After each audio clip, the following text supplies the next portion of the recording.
Kwa hiyo imetupa baada ya kupata ile tathmini ya kina, sasa tukaja na mpango. Kwa hiyo tunakuja na mpango wa maboresho makubwa wa miezi 12 ambayo tunataka tena tukifika mwisho wa mwaka tuweze kufanya tathmini kwamba ule mpango tuliojiwekea umekidhi, na unaona kabisa hii kimnachokifanya ni sehemu ya kupromote channel hii, lakini pia ni sehemu ya tathmini.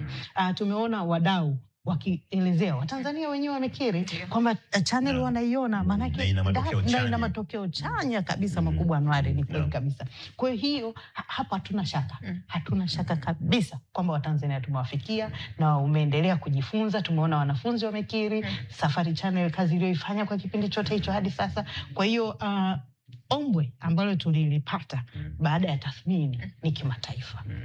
Kwa kweli Saumu, utalii wetu tuna wajibu wa kuuza ndani, lakini pia kuupeleka nje. Kwa hiyo sasa mpango wetu tunaokuja nao kwenye mwaka ujao wa fedha ni kwenda kimataifa zaidi, kwa sababu sio kwamba tutawaacha hao ndani tutaendelea kuendelea kutangaza, kuandaa vipindi vyetu vyenye muktadha wa utalii huku ndani, lakini bado kimataifa zaidi.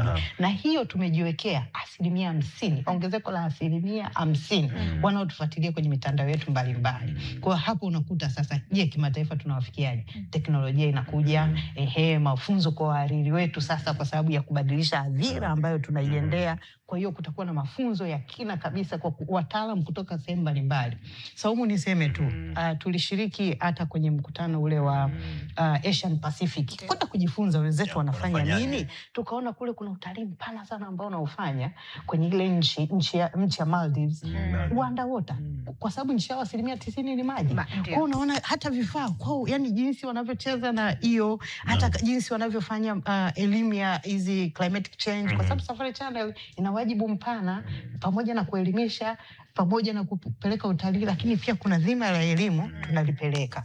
Kwa hiyo tunaamini baada ya mafunzo tozo wetu utabadilika, vipindi vyetu vitabadilika, na tutaweza kuifikia ile azira pana. Na hapa kaimu mkurugenzi mkuu, nilikuwa kabla ya kipindi hiki nilikuwa naongea na mdau anaitwa Norman yupo Sweden. Alikuwa anazungumzia hilo la kuipeleka channel sasa katika kimataifa. Na fahamu wewe ni mdau mkubwa sana wa masuala ya kidigitali, hususan mitandao ya kijamii. Hilo nalo lipo vipi hilo?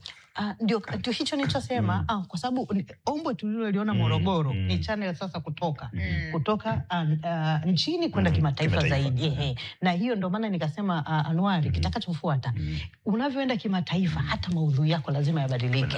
Kwa hiyo sisi tutabadilisha maudhui yetu, tutatoa mafunzo kwa kina kwa watozi wetu kwa kushirikiana hata na wale wanaotengeneza hizo za kimataifa. Tunao nchini, hata kama ikibidi kupata wale wa nchi mbalimbali ambao wapo, mashirikiano tunayo ya namna nyingi TBC katika nchi mbalimbali. Kwa hiyo hatuna shaka kwenye hilo. Kwa hiyo tunaamini kwamba tutaweza kufikia, na ndio maana ya pili nikasema sasa nini kitatupeleka kimataifa.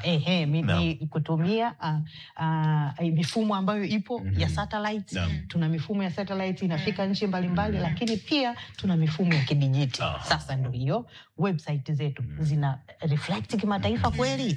Mitandao yote ya kijamii inaongea lugha ya kimataifa kweli? Kwa hiyo unaona hapo kuna ujumuishaji wa vitu vingi ili kuweza mkakati sasa na watathmini tuliojiwekea kuweza kweli kuwafikia hadhira ya kimataifa.